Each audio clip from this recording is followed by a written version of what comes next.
네, 여러분 미안해요.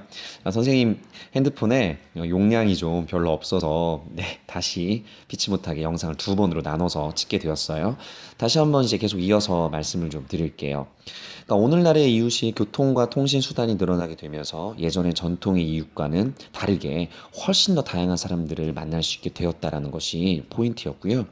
근데 그러다 보니까 문제가 발생을 하게 되는 겁니다. 너무나도 많은 사람들을 만나게 되다 보니 다양한 문제가 벌어지게 되는 것이죠. 사실 요즘 현대사회에 벌어지는 다양한 이웃들 간의 문제는 사실 여러분들도 인터넷 기사나 뉴스를 통해서도 심심치 않게 접할 수가 있을 겁니다. 심지어 옆집에 누가 살고 있는지조차도 모르고요. 가끔씩 보는 뉴스에는 한 달, 두 달 뒤에 어떤 독거노인이 돌아가셨는데도 불구하고 그걸 한 달 뒤, 두 달 뒤에 발견하는 사례들도 심심치 않게 많이 있습니다. 그러니까 이런 일들이 벌어지게 되는 가장 그 근본적 이유가 무엇이냐면 바로 이 관심과 배려라는 것이죠. 가장 중요시 여기는 걸 내 자신의 개인적인 어떤 이득으로만 생각하다 보니까 내 주변의 이웃들에 대한 관심과 배려가 부족하다 보니 문제가 발생하게 되는 겁니다. 또 다른 어떤 문제점으로는 집단 이기주의라는 문제가 있습니다.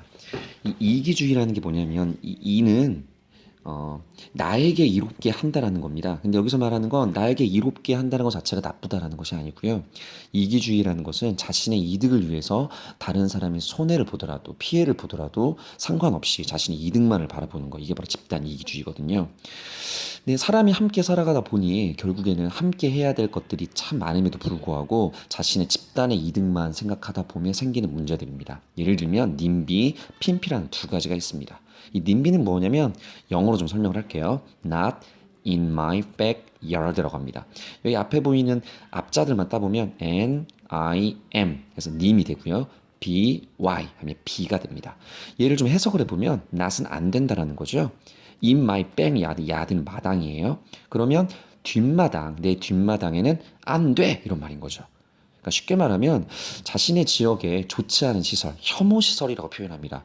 혐오 시설의 대표적인 게 뭐가 있냐면 뭐 장례식장, 뭐 쓰레기장, 뭐 쓰레기 매립장, 뭐 핵발전소, 뭐 이런 것들이 있겠죠. 이런 좋지 못한 시설이라고 판단되는 것들이 자기 마당에 들어오는 것, 자기의 구역에 들어오는 것을 반대하는 걸 님비라고 이야기하죠. 반면 핀피는 뭐냐면 Please in my front yard라고 합니다. 역시 앞자만 한번 따볼게요. P-I-M 하면 PIM이 되고요. F-I-를 하면 P가 됩니다. 그래서 핀피라는 건데 얘를 또 해석해보면 please란 말은 제발이라는 말이지. 제발이란 말이죠. In my front yard니까 내 앞마당에 제발 좀 해줘. 이런 게 바로 핀피 현상입니다. 그러니까 쉽게 말하면 님비라는 건 혐오 시설이라 불리는 좋지 않은 시설이 들어오는 걸 반대하는 거라면 우리 사회에 우리 지역이 들어왔었을 때 도움이 될 만한 시설. 뭐 예를 들면 도로, 또 백화점, 뭐 공공기관 이런 것들이겠죠. 이런 것들이 들어오는 것들은 적극적으로 찬성하는 거 이런 걸 핀피 현상이라고 합니다.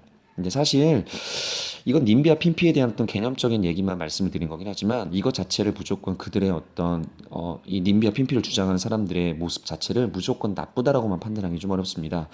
모든 사회생활이 결국엔 자신의 이득과 관련 지어지기 때문인 거죠. 그래서 복잡한 구조가 있기도 하고요. 실제 그런 일이 벌어지게 됐었던 어떤 배경과 여러 가지 이유들을 한번 찾아보는 것이 필요하며 특히나 님비 핀피 현상이 벌어지게 되었을 때 생기는 문제점에 대해서는 제도적인 차원의 어떤 접근도 필요하다고 생각합니다.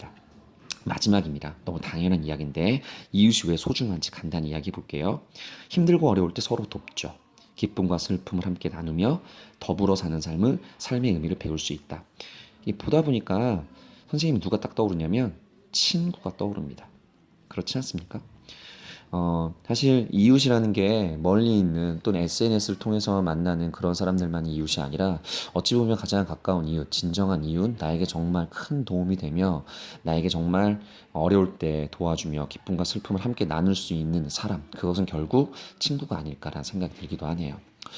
전통의 이웃부터 해서 오늘날의 이웃까지 한번 이야기를 좀 말씀을 좀 드렸어요. 좀 길게 좀 얘기가 좀 된 것 같긴 한데 지금까지 올렸던 두 개의 영상 잘 봐주시고요. 거꾸로 학습지에 잘 기록해서 다음 주에 만납시다. 즐거운 주말 되세요. 안녕.